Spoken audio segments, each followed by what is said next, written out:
Bonjour à tous, dans cette vidéo nous allons voir les walkthroughs ou comment guider vos nouveaux utilisateurs dans votre application. Parce que lorsqu'un nouvel utilisateur ou lorsque vous ajoutez une nouvelle fonctionnalité à votre application, votre utilisateur, c'est pas forcément évident pour lui de découvrir d'utiliser l'app. Eh bien, vous pouvez utiliser ce qu'on appelle les walkthroughs. Donc les walkthroughs, vous l'avez déjà utilisé dans plusieurs apps certainement. C'est quand vous avez une sorte de micro-tutoriel dynamique où il y a des zones de l'application qui se mettent en surbrillance pour vous montrer telle partie et vous dire vous cliquez ici pour faire ça, vous cliquez ailleurs pour faire autre chose et ça vous permet de découvrir l'application et de comprendre tout de suite comment ça fonctionne. Donc ce qui est bien avec Flutterflow, c'est que ce système-là est intégré nativement dans l'outil. Donc vous allez dans Paramètres et dans Walkthroughs. Une fois que vous allez être dans cet onglet, vous en créez un nouveau. Une fois que vous créez un nouveau, vous devez choisir une page. Donc là, moi, je vais choisir la home page, du coup, c'est très bien. Et je vais mettre home page. Il faut absolument lui donner un nom, sinon ça ne marchera pas. Vous pouvez lui ajouter aussi une description. On va réduire la taille pour bien voir ce qui se passe. Et du coup, donc là, on a maintenant euh, ajouté une étape, donc add step. Si je clique ici, donc je vois que j'ai plusieurs éléments. Widget, c'est sur quel widget va-t-il y avoir un focus? Le content, en fait, c'est en dessous du focus. On va avoir une petite bulle informative. C'est le content. Donc pour créer ce content, on va devoir créer un component. On va voir juste après comment faire ça. Euh, une fois que vous avez ajouté votre component, vous allez donner l'alignement. Et ce qui se passe en dessous le type de focus, vous pouvez mettre un cercle ou un rectangle. L'overlay, c'est vraiment la partie autour du focus. Vous choisissez la couleur. Et le skip alignement, c'est un bouton qui vous permet juste de passer le walkthrough et où est-ce que vous voulez qu'il soit. Donc, bon, une image vaut 1000 mots, donc on va le faire en direct. Alors du coup, déjà, on va créer un nouveau component. Vous voyez, je quitte, là j'ai été un petit peu vite, mais ici il y a un raccourci component. On va en créer un blank component et on va mettre, euh, je vais juste, hop,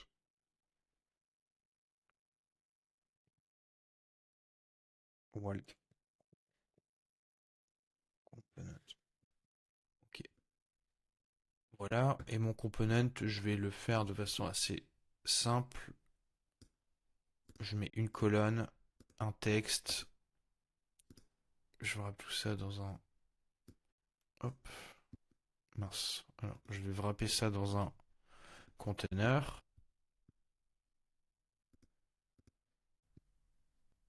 Et le conteneur, hop, ici l'alignement. Voilà.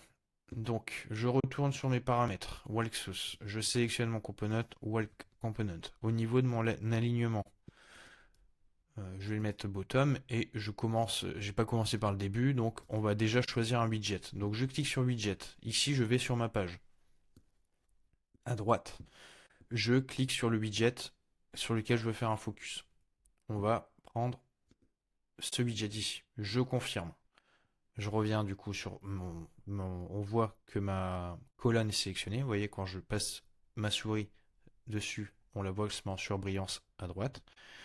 Donc, je mets Walk Component, alignement bottom, on va mettre Circle, Overlay Black et Skip alignement bottom white.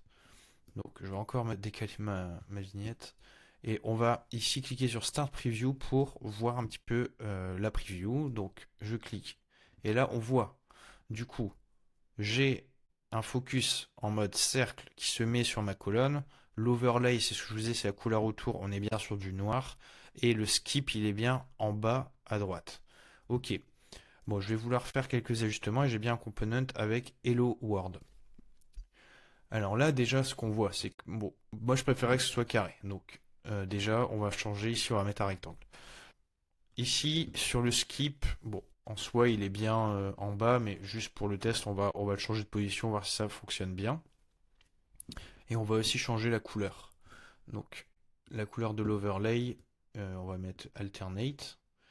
Ici, on met rectangle.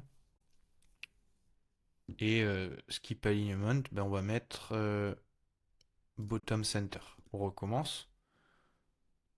Bon, alors la couleur de l'overlay a bien changé. Maintenant, on est sur un carré. On a toujours notre component juste en bas. Et le skip, si je clique dessus, ça annule. Bon, je vais arrêter parce que je vais remettre le noir. Je trouve que c'est beaucoup plus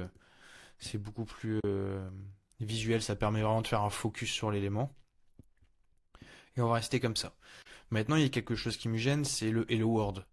J'ai pas envie de. Enfin, j'ai envie de. Enfin, il va falloir changer le ce Hello World par un contenu qui soit plus pertinent et qui décrit cet onglet. Euh, donc, on va devoir changer ce texte. Mais en même temps, je me dis donc, je veux faire plusieurs walkthroughs. Donc là, je vois que je peux ajouter une autre étape. Donc, étape 1, 2, 3. Et à chaque fois, je vois que je dois sélectionner un component.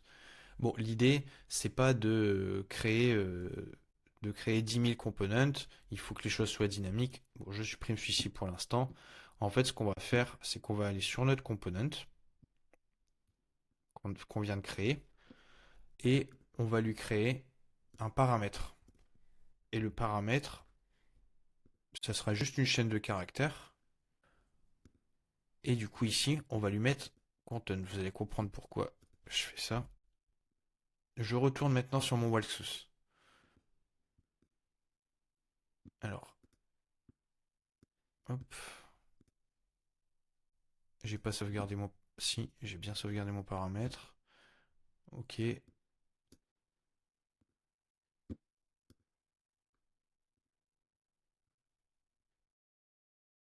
Là, je me suis trompé de component. C'est bien ce que je me disais. Donc, je recommence. J'ajoute un paramètre content qui est une chaîne de caractères. Ici, je lui dis que du coup le texte c'est le paramètre. Voilà. Et maintenant, je retourne sur mon walkthrough. Et maintenant, qu'est-ce qu'on voit? C'est qu'il y a ce petit icône qui est apparu et qui dit quel paramètre on passe à notre component. Et du coup, ici, on va mettre que c'est le tuto, voir le tuto auto-complete. Je lui ai passé un paramètre, je vais start la preview, voir le tuto auto-complete. Ok, super. Maintenant, on va ajouter quelques étapes. Alors, du coup, on recommence. Je choisis cette colonne, je confirme. Je choisis un component, while component. Ici, donc c'est, je lui passe un paramètre. Là, c'est voir le tuto choice type.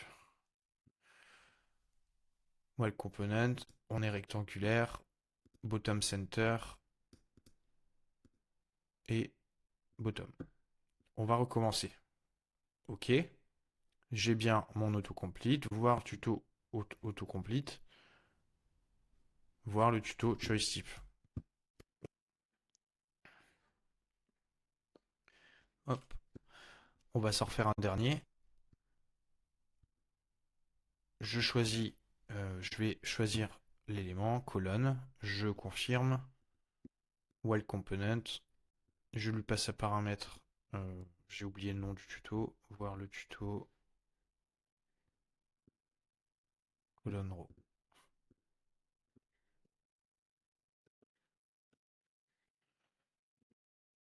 Ok, bottom center ici, non mince. Alors là, on a juste un, voilà.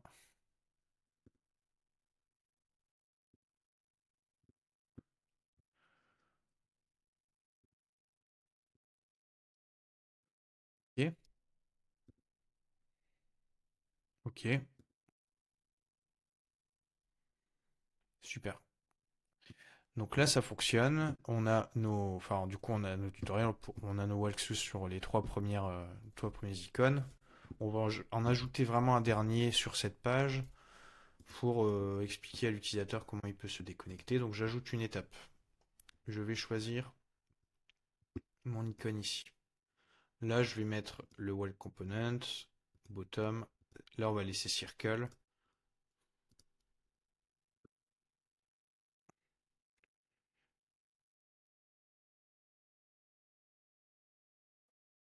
Et on va mettre logout. Hop.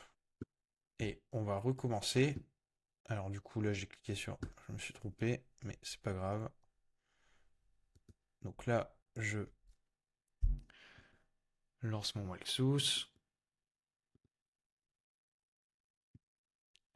Et on a bien du coup le dernier en mode cercle qui montre comment se déconnecter. Euh, Maintenant, on va vouloir s'intéresser à là, on a vraiment le mode preview, donc j'ai cliqué un petit peu en avance sur ajouter le walkthrough, mais c'est pas très grave. Donc, une fois que vous avez validé, vous cliquez en haut à droite sur ajouter et ça va s'enregistrer. Vous pouvez en faire autant que vous le souhaitez sur autant de pages que vous le souhaitez.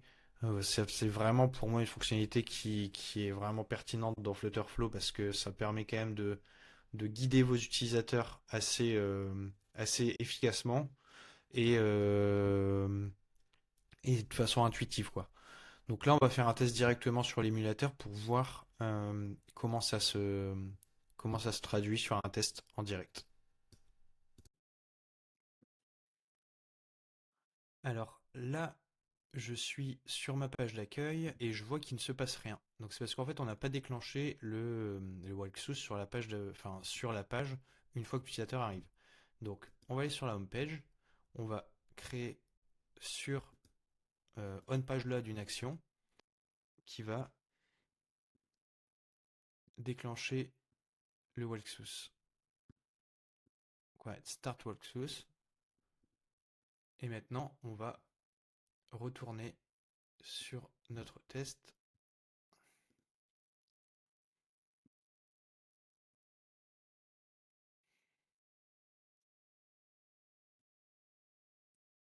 Et du coup, le walkthrough se déclenche bien. Donc, par contre, ok, on va recharger. Hop.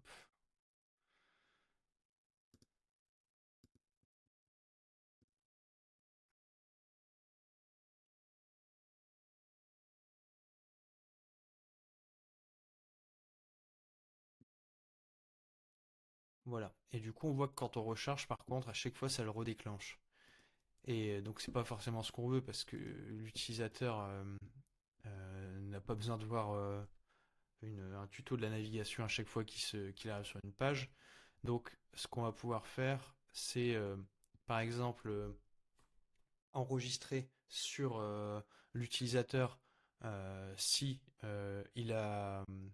si c'est sa première connexion, alors le walkthrough se déclenche. Vous pouvez mettre une condition pour éviter que que ça se répète à chaque page. Donc, on va juste faire un test. Je suis en direct. Hop, je vais juste mettre ça. Hop, donc j'ajoute un champ booléen sur mon utilisateur. Et ici, je vais couper, je vais ajouter une condition.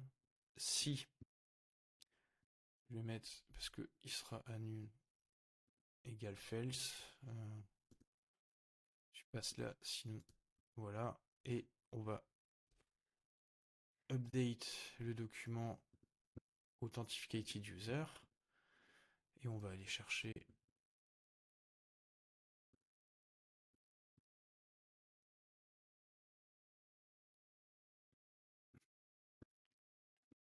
Alors, je vais plutôt mettre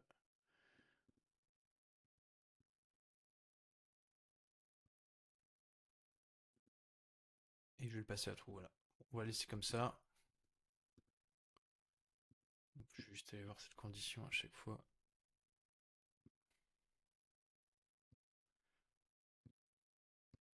Ok.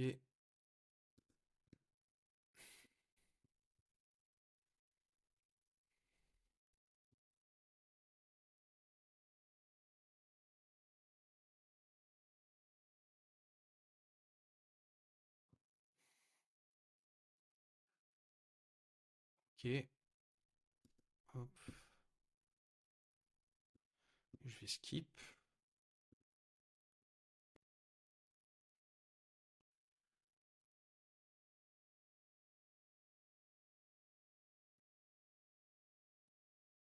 Voilà. Et donc là maintenant, le Walkthrough ne se déclenche plus. C'était lors de la première connexion de l'utilisateur. On n'a pas besoin de le relancer. Vous pouvez relancer des Walkthroughs indépendamment. Par exemple, mettre un bouton. C'est à vous de voir. Vous avez vraiment l'action pour. Vous avez vraiment cette action Start Walkthrough qui peut être déclenchée de plein de façons. Moi là c'est on page load, donc c'est vraiment quand la page se charge, donc il faut que je mette une condition. Mais vous pouvez le faire de différentes façons. Donc on a terminé ce tutoriel, on a vu comment guider son utilisateur en mettant en place une fonctionnalité qui s'appelle le Walkthrough, directement intégrée nativement dans Flutterflow. On a vu comment le créer et comment le déclencher et surtout vérifier faire en sorte que le Walkthrough ne se déclenche pas à chaque chargement de la page pour ne pas perturber l'expérience de l'utilisateur. Merci d'avoir regardé ce tutoriel. Si vous avez des questions, n'hésitez pas à les poser en commentaire, j'y répondrai avec plaisir. Et sinon, je vous dis à bientôt dans un prochain tutoriel.